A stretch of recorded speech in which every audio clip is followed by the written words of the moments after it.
The next event on the IMSA calendar is the legendary 12 Hours of Sebring, as we get ready to kick off one of the greatest sports car endurance races in North America. In this video, I'll break down all the details that you need to know ahead of the 2024 Mobil 1 12 Hours of Sebring. The 72nd edition of this event kicks off on March 16th, and there are of course many details to discuss. But first, we have to remember that we're coming off the back of the Rolex 24 at Daytona, which was held in January. And if you want to recap to what happened at Daytona, I'll put a link in the description to my race review of the event. But overall, it sure was exciting. And one of the questions we have coming into this event at Sebring is, will Porsche Penske continue to win in IMSA after their achievement at Daytona? And speaking of that previous race, let's take a look at who's leading the championship heading out of Daytona and heading into Sebring. Well, after their win at Daytona, Porsche Penske Motorsport's number 7 Porsche leads the way. And in LMP2, it's the number 18 Era Motorsports entry that is at the top of the standings. In GTD Pro, Risi Competizione's number 62 Ferrari is at the top of the championship after winning that race. And finally, in GTD, it's the number 57 Windward Mercedes that's at the top because they won in that class. And let me just point out, some of the points that were secured at Daytona by both manufacturers of Ferrari and BMW in the GT ranks were taken away because they violated some of the regulated performance levels. So that's why you see these two manufacturers towards the back of the championships in the GTD classes. Now, a big talking point heading into the 12 Hours of Sebring is the introduction of the all-new Lamborghini SC63, which will make its debut in IMSA here at Sebring. Lamborghini will become the 5th manufacturer in the GTP category, with Team Iron Lynx bringing just one SC63 to the event. This is the number 63 car, driven by Andrea Caldarelli, Matteo Cairelli, and Romain Grosjean. I, for one, am really excited to see the SC63 finally on track in IMSA, looking forward to seeing what they can do in their first race. Let's talk about the race itself now, because this is quite the historic venue. The 12 Hours of Sebring is considered to be the oldest sports car endurance race held in North America, ran on a permanent built road course. In fact, this event is so historic that it's a part of the Triple Crown of endurance racing, which also includes the classic events of the Rolex 24 at Daytona and the 24 Hours of Le Mans. The track in which this event is held on, the Sebring International Raceway, is situated on the former Hendricks Army Airfield, which was used during World War II.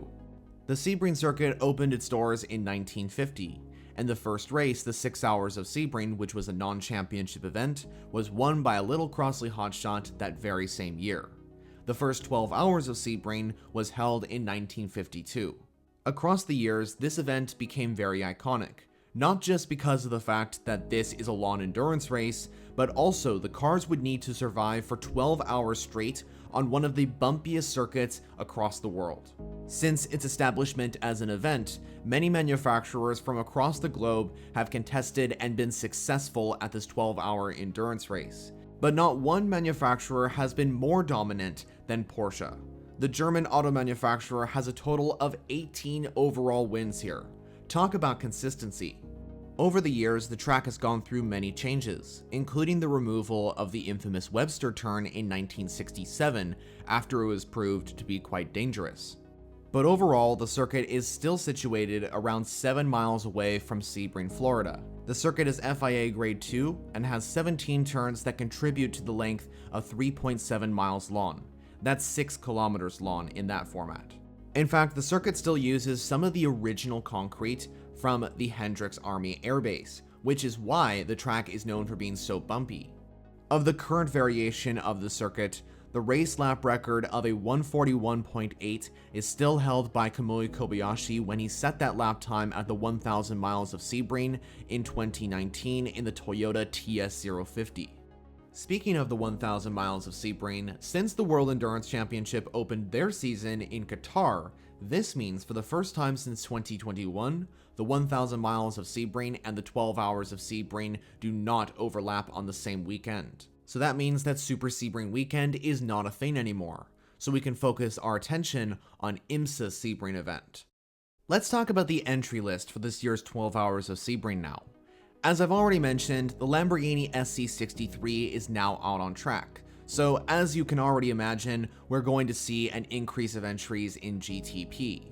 Because of the SC63, GTP will feature 11 cars out on track. In LMP2, there will be 13 cars on track.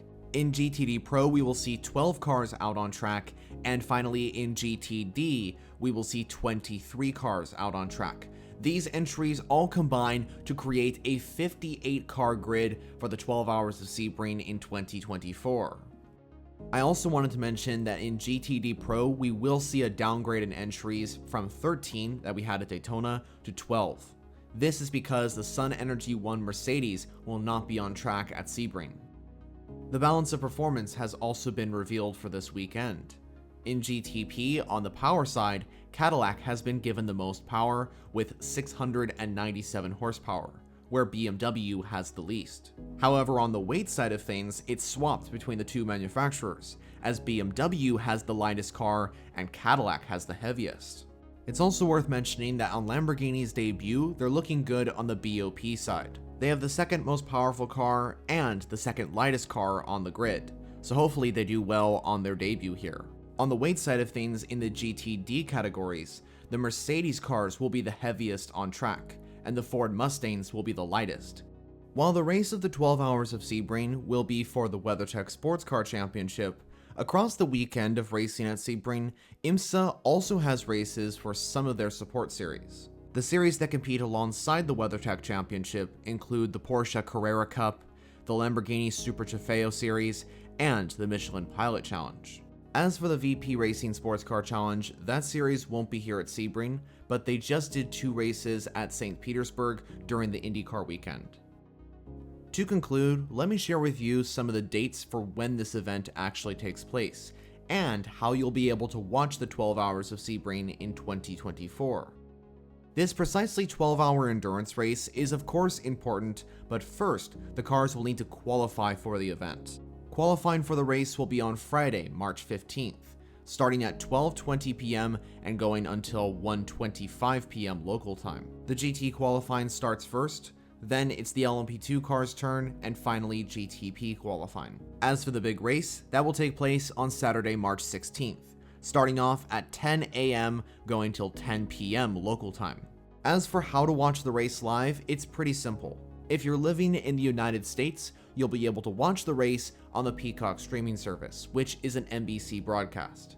For everybody else across the world, it's going to be on IMSA TV. That is an IMSA broadcast. Now, if these options are not possible, don't worry, after the race finishes later on, IMSA should be posting their broadcast to their YouTube channel known as IMSA Official. And a few days after the event, I will also post my race review here on my channel, so this will be a good way for you to catch up on the action if you missed it. So that was my race preview for the 72nd edition of the Mobil 1 12 Hours of Sebring. Are you excited for this race? And which manufacturer do you think will win overall? Well, make sure to let me know down in the comments. Thanks for watching this video. If you haven't subscribed yet, I highly suggest you do so, considering I make endurance racing content mainly on WEC and IMSA every single week. And if you want to see another video, check out the options on the screen. So for now, that's it from me. I'll see you all in the next video.